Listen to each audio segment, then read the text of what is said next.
Welcome to Now Appalachia, hosted by author and Appalachian resident Elliot Parker.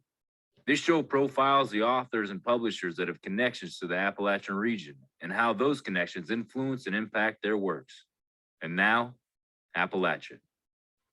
And hello, friends. We welcome you again to another episode of Now Appalachia, heard here on the Authors on the Air Global Radio Network, as we continue to profile the outstanding authors, publishers, and editors with connections to the Appalachian region and those who call Appalachian and the Appalachian region home. And I'm your host, Elliot Parker, and it's great to have you with us today as we're going to be talking about South Carolina and Charleston, South Carolina, and that part of Appalachia here today on our program. And we're going to be looking at that through the prism of an outstanding new book written by Gervais Hagerty. It is called In Polite Company. It is her first novel, and Gervais grew up in Charleston, South Carolina, and she spent her early years reporting and producing the news for both radio and television, and she also taught communications at the Citadel. And when she's not writing, she works on local environmental and transportation issues, and she currently lives in Charleston with her husband and her two daughters. And we're so excited to have her on the program today to talk to us about her debut novel, and it's a good one, and it's something that I hope you will add to your to-be-read pile. So Gervais, welcome to Now Appalachia. So good to have you with us here today. Oh, I'm thrilled to be here. Thank you so much. So I wanted to ask you first about your title, because I think the title says so much about what we experience here in this wonderful story that you've set in Charleston, South Carolina, about a terrific set of characters. And we're going to talk about Simmons Smythe and her family in just a moment. But In Polite Company, the significance of that title, what does that mean? What does that tell us about the story? Well, first of all, I'm really glad you like it because, man, we had to go through a lot of titles. The original title was Zinnias. And as you know, that's a theme throughout between the main character and her grandmother. But then my editor said, Zinnias, it's just going to be a gardening book. No one's going to know what that is. And she's right. So we looked at a bunch, and I really felt good about this one, In Polite Company, because this is a book about Charleston aristocracy. Charleston is known as a polite town. And as lovely as it is, and as warm and welcoming as it is, sometimes we don't always say what we mean. And sometimes we are trying to behave when really we should listen to our gut. And that is how I chose that title. Very good. And I wanted to ask you a little bit about this sort of setting or environment that we're welcome to when we meet Simmons and her family. One of the things I wanted to ask you about was that there seems to be sort of a social strata in Charleston, and the fictitious Charleston that you're writing about, between sort of an upper class, a more bourgeoisie class, and then just sort of ordinary, more common folk or middle class people. And you layer that so well in the story, and we'll talk more about it here in just a second. But I wanted to know, is that based on current sort of Charleston mores right now? Because I've been to Charleston. We talked about this before we started recording. I've been to Charleston. It's been several years ago, but it has the drippings of the antebellum South and all of its beauty and charm. But I still wondered if the kind of the class structure that you talk about in your book, is that representative to you believe still of what Charleston is like today? It is, absolutely. Charleston certainly has that particular class, and I was a very fortunate child to be grown up in it. I went to Cotillion and I made my debut. And so there are these very charming and wonderful celebrations with these families who live there. And one of the ways we've described the novel is a peek behind the veil of Charleston aristocracy. And that is what this book offers. So it's an insider look at this bit of life. And we have so many newcomers coming to Charleston. Charleston is totally exploded. When you come back, it's going to look like a very different town, except South Abroad. I mean, that's all pretty much looking the same. But there are a lot of newcomers who I just don't know if they would even know what really is happening, and who's who's really in power. What are the cultural norms and structures at play here? And so I am offering some of that fictional, but also based in reality. Excellent. And this family, Simmons Smythe's family. We talk about sort of power and influence. In your story, they have the surname that wields them a lot of status and power. And we learn a little bit about Simmons. Her father belongs to an exclusive all boys club, Battery Hall, which you write a lot about. And the membership in that club leads to connections and influence that builds up inside and outside of that club. Her young sister, Caroline, you know, does a lot of foxtrotting and eating. Yeah. Well, her mother is kind of the perfect June Cleaver hostess kind of character. Yep. But the real relationship in the family that is so interesting to me is between Simmons and her grandmother, Lottie. Mhm. Have you talk a little bit about that relationship? And on the surface, when you think about the two of them and what's going on with her parents, with Simmons' parents, it seems like she and Lottie wouldn't have a whole lot to talk about or to say to each other. But as we learn, as we keep reading, they have a lot to say to each other and have had a lot and said a lot to each other. Can you talk about their relationship a little bit and why Simmons and Lottie have this strong connection in the story? Yeah, so Simmons and Lottie both share a rebellious spirit. They both are very aware of their privilege and their beautiful lives, but there's also just something that tugs at their heartstring to kind of look for something else. And that is what Lottie is trying to help Simmons. She's encouraging her to look at the world in new ways. And that relationship is very special to me because I began writing this book, which I think is very a fun and edgy book, but I began writing the book when my dear grandmother was in hospice. We got to be very, very, very close. When I moved back after studying journalism at Chapel Hill, I was taking classes there. I thought, you know, I'm going to make a concerted effort, not just I'm going to see her more. I had a volunteer. I was with Big Brothers Big Sisters, which is a great organization, but I thought I don't have my grandmother around that much. I'm going to dedicate the hours that I was going to do with a new kid to my grandmother. And it was just a really, really special time. And so when she was in hospice and I was just heartbroken, that is when this novel started to come to be. And then I was shopping the novel around, really just trying to have somebody help me just get some advice. And I had been editing it. I've been working on it for years. And there's a writer in town. She lives on the beach, Mary Alice Monroe, and she's been mentoring me. And she took a look at the manuscript and she believed in me, but she said, all Lottie does is die. Like, who is this woman?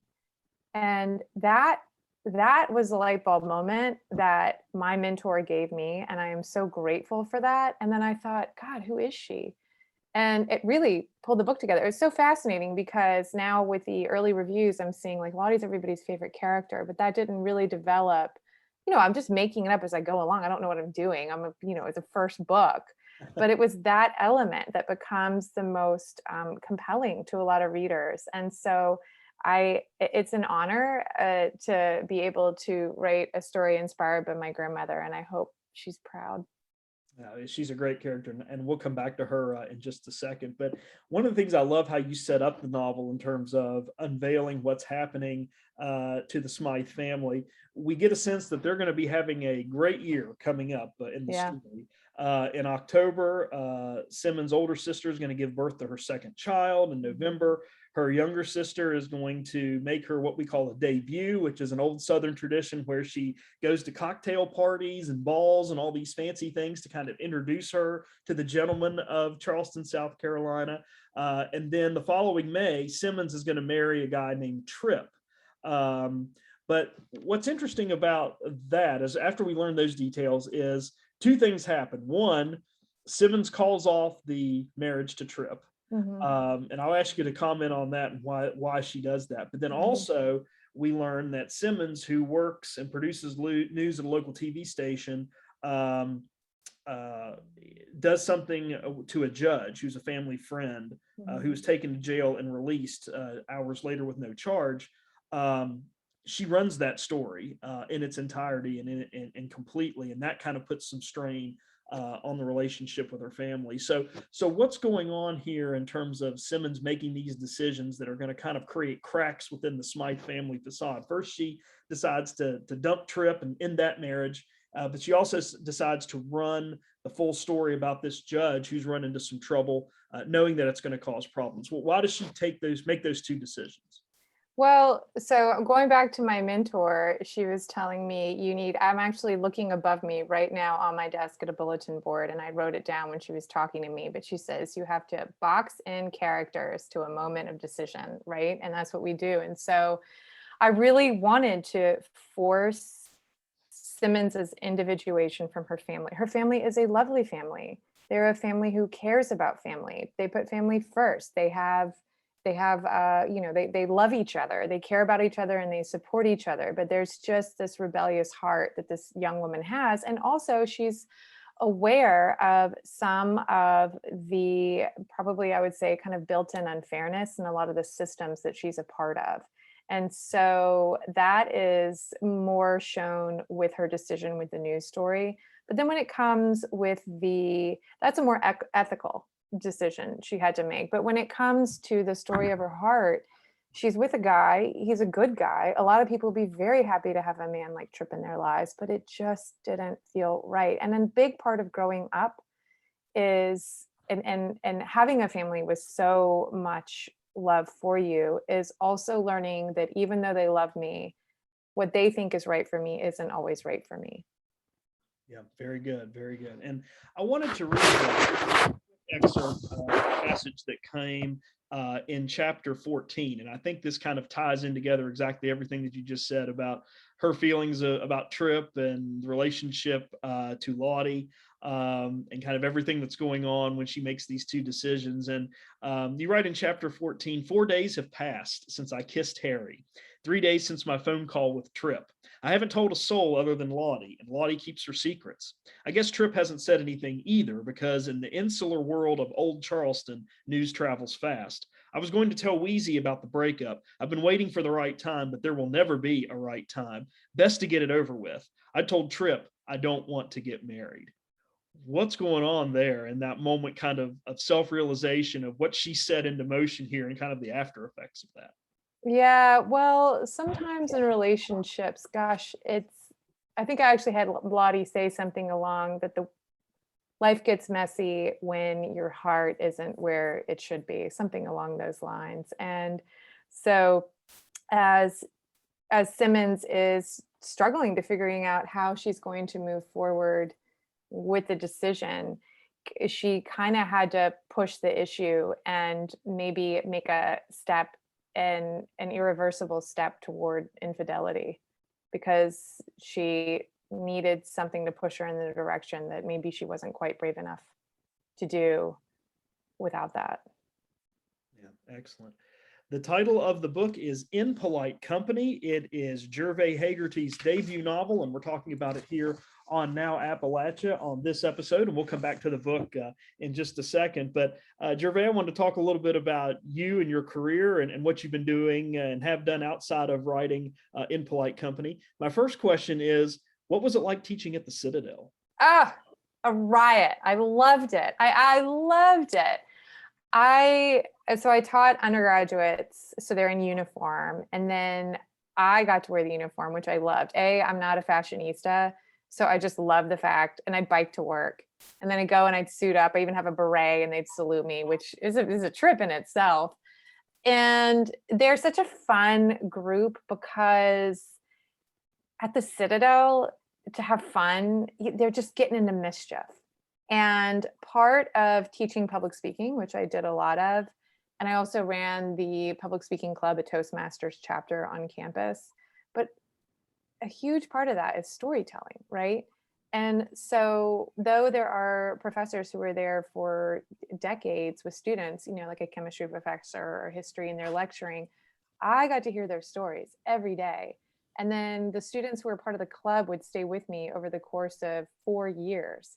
And so I just really connected with them. And it was a fascinating group, because I did not grow up in a military family, and that is a military college. And it was just, especially with so much strife and anger across both sides, to be there I was there for a decade. I taught for 6.5 of those years.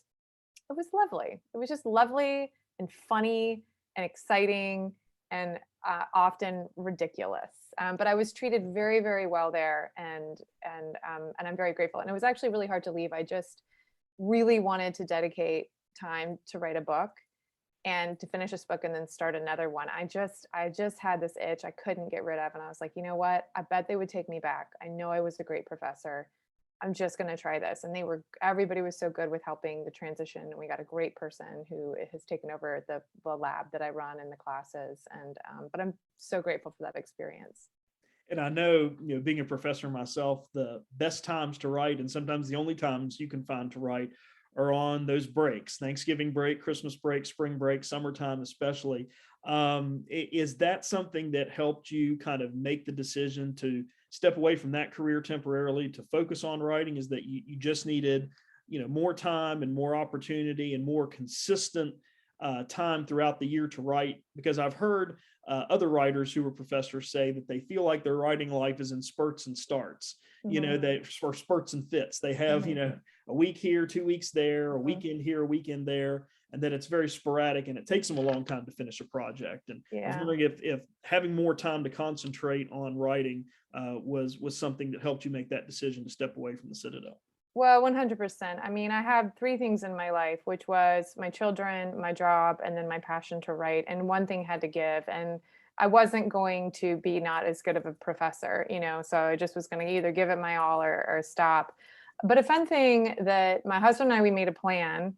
We're not independently wealthy. And so we're like, how are we going to make it so that I have time? So we started following this cool blog called Mr. Money Mustache. It's a ridiculous name, but it's a great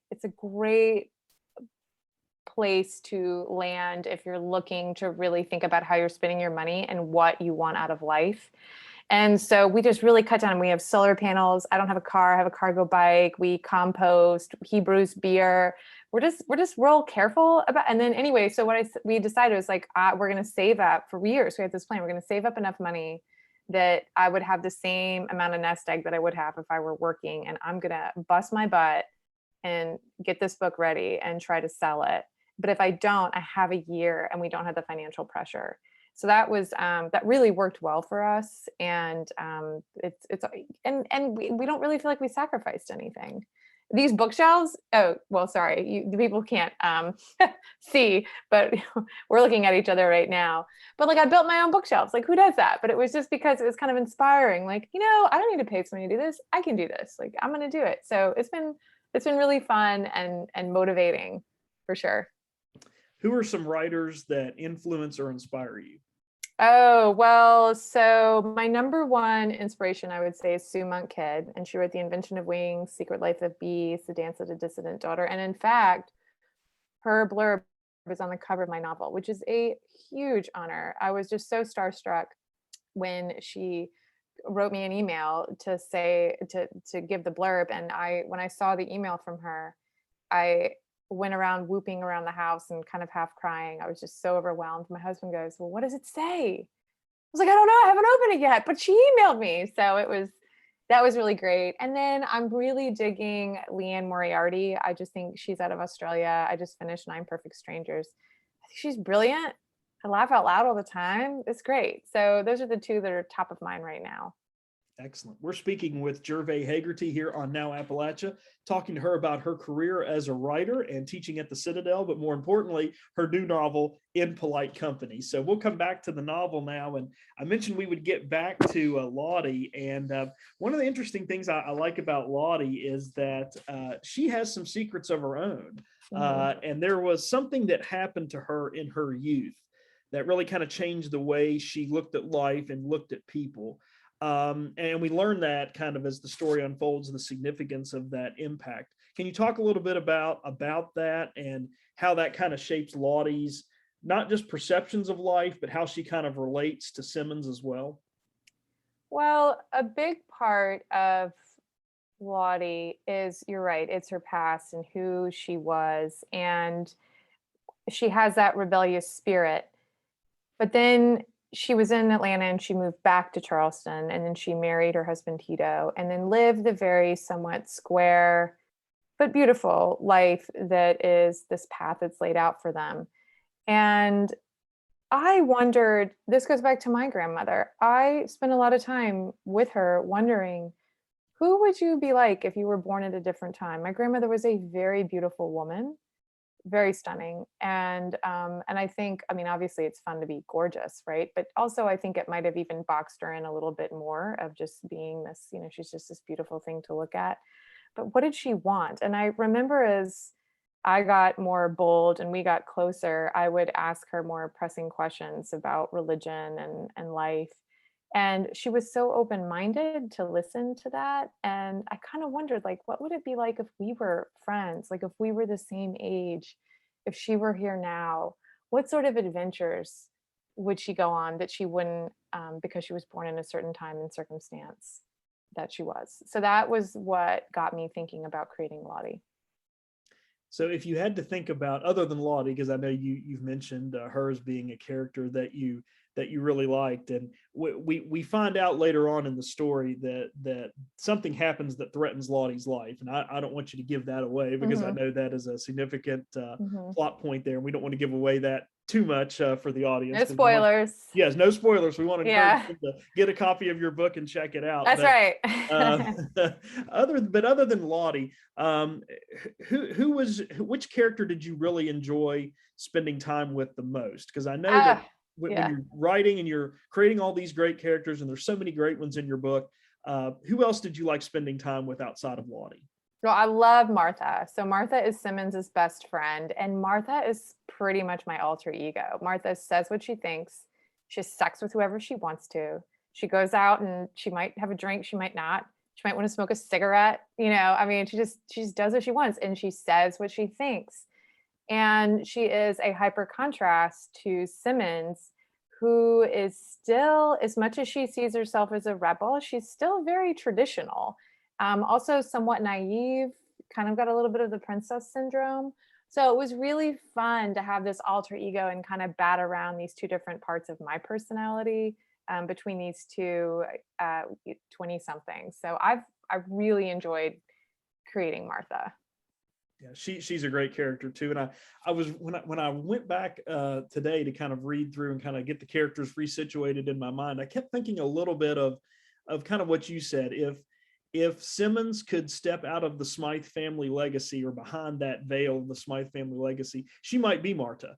I mean, I think there's a part of her that would like to be able to say what she thinks and just kind of step outside of the roles expected of her and go get a drink or go smoke a cigarette or do something like that that she can't do because of her connections and her family and the legacies and all of that. And so I'm really glad to hear you say that, because I felt like that she could be Simmons if Simmons was able to be really maybe who she wanted to be. Yeah. Yeah. And it just brings the question of, I mean, who are you without your culture? I mean, so much of who we are is because of that. And it'll be interesting to see some more of like what the reviews about the resolution, and again, no spoilers, but it's just interesting. I mean, how do you maintain relationships with the people you love, but also grow? And that's a question that I think everybody faces, no matter what town they're in. And I think it's good questions to ask. So not to put you on the spot, because I know you mentioned a moment ago you're working on another book, or you've got one kind of in the works, but any possibility you're going to spend some more time with Simmons and the Smythe family and maybe take the story forward a little bit in time and let us revisit this great family and kind of what happens to them as Simmons gets a little older and kind of establishes her own identity, and as her sisters get older and start getting into motherhood and marriages of their own? Any chance we might see them in a future book somewhere? I'm so flattered you asked. I am working on a second book that's independent. But listen, if enough people want me to take my characters to the next level, I will be glad to do it, because I've had so much fun with them. But this next book is set on Wadmalaw Island, and there is a matriarch, but she's younger, kind of sprightly, and the family has a manor out there, and the matriarch announces that she's selling it, and no one knows why, and she's throwing her last gala which right now I'm calling the First of the Camellias. It might change depending on the season that I have to move it into, and it might be a Magnolia thing. But I'm really excited about it. My editor's pretty pumped. She hasn't bought it yet, but I'm about 100 pages in, so it's fun. Fantastic. Absolutely. Yes. And I'm so glad to hear that too, because if you're not having fun with it, it's really not worth doing because That's so true. It's an absolute blast. And I think that's a really good point. You got to have fun with it because you can't focus on external, you got to just see how you feel about it. So true. So Gervais, in our final moments with you today, if anyone wants to get in contact with you to talk to you about your book In Polite Company, or if they want to just get in contact with you to talk to you about writing in general, how can they do that first of all? And then where can they pick up copies of your book? Oh, okay. Well, great question. Thank you so much. So the best way is probably through my website, gervaishaggerty.com. And then also my Instagram is Gervais Haggerty, Facebook Gervais Haggerty. Of course, my name is a little hard to understand. So it's Gervais and then Haggerty, Hagerty. So go ahead and look there. And then it should be available in stores tomorrow. Well, it will be today when this comes out, August 17th, I will say. And Barnes & Noble, Books A Million, and of course, support your local independent bookstores. If you ask for it, they will be able to get it for you. Fantastic. Well, congratulations. And when we talk about names and things, I'm so thankful that you did not end the interview when I mispronounced your name and your characters' names, and I got everything all messed up before we started recording today. So I appreciate. That's just what it is around here. We have very complicated ways of pronouncing words.